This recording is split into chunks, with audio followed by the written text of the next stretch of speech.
No tak sme pripravení psychicky, fyzicky a dúfam, že aj technicky. Takže tešíme sa na rally.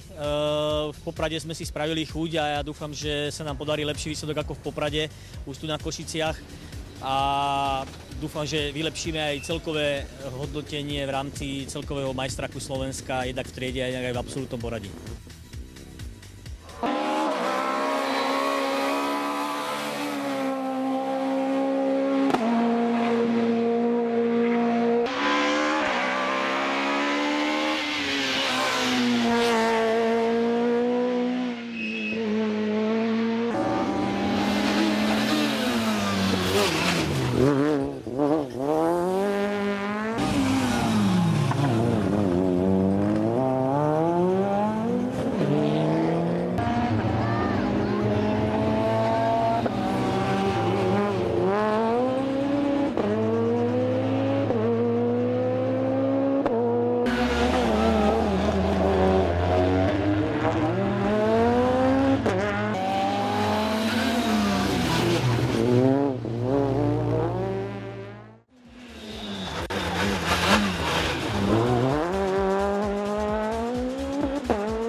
Som šťastný a sklamaný.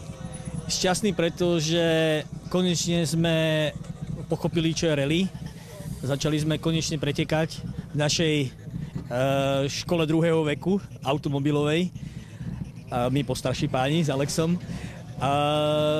Nešťastný, pretože nám to nevyšlo tak, ako sme si predstavovali, alebo ako sme si predsavzali v priebehu včerajšieho dňa, že by sme skončili na druhý v triede do 1600 cm kubických, ale super, Mišo Balaj bol lepší, takže hlboko sa skláňam pred predposledným výsledkom na Červenici, krásny výsledok a bohužiaľ to nevyšlo, ale snad na budúce.